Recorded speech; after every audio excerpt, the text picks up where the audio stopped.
Hi, everybody. This is John Henry, Director of Youth with a Mission in Ocean City, New Jersey. We direct a ministry called Converge that helps students connect to organizations to make a real-world difference through missions projects in the fields of the arts and education and business and journalism and medicine and more. For this extended 30 days of quarantine in April, I'm doing 30 thoughts for you, and today's day 10. The word, forgive. To begin with, let's read from Luke 23. Once again, verse 33 reads, "When they came to the place called the Skull, they crucified him there," meaning Jesus, along with the criminals, one on his right and one on his left. And Jesus said, "Father, forgive them. They do not know what they're doing."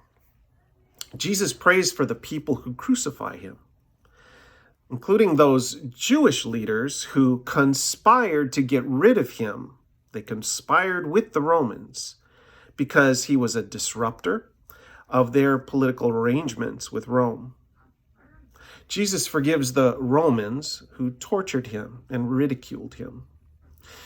Let's look at Matthew 27, verses 27 to 30. It says, "Then the governor's soldiers took Jesus into the Praetorium and gathered the whole company of soldiers around him. They stripped him and put a scarlet robe on him, and then twisted together a crown of thorns and set it on his head.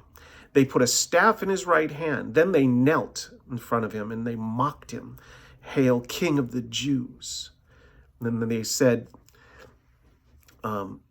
after they said, "Hail, King of the Jews," they spat on him, and they took the staff from his hand, and they struck him on the head again and again, driving those thorns into his skull. Jesus prayed and asked forgiveness for the Roman soldiers who beat him, painfully pounding a crown of thorns into his skull. Have you ever had a cut on your head? It bleeds more than most places. That's because the skin on your scalp carries blood, more blood than the rest of your body. So blood flowed down his face. In Luke 23, verse 38, it says, "There's a written notice above him on the cross, which read, 'This is the King of the Jews.'" Jesus forgives the criminal on the cross who hurled insults at him. Verses 39 and 43 in Luke 23, it says, "One of the criminals who hung there hurled insults at him. 'Aren't you the Messiah? Save yourself and us.'"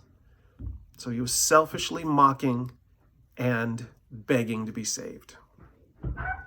And Jesus forgives the criminal who saw Jesus for who he really is.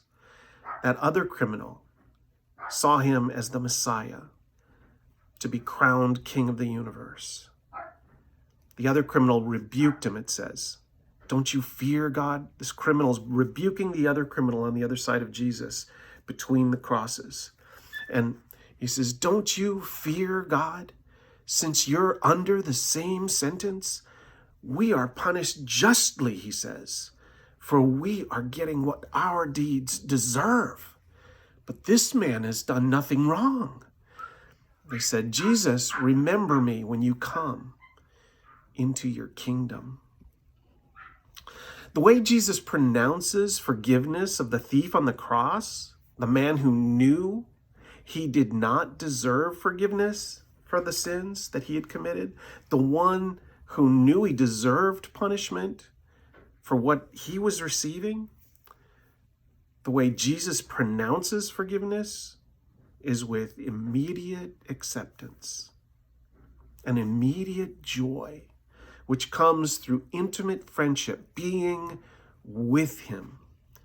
It reads like this: Jesus answered the thief on the cross, "Truly, I tell you, today you will be with me in paradise."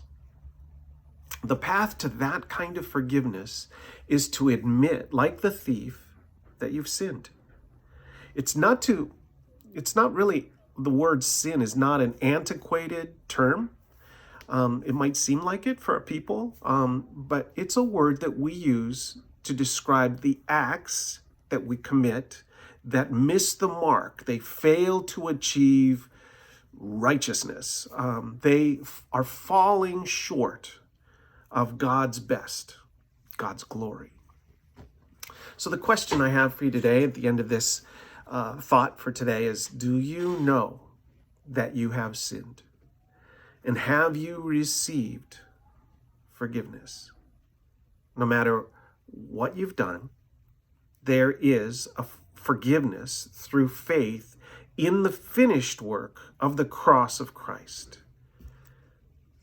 Thanks for listening.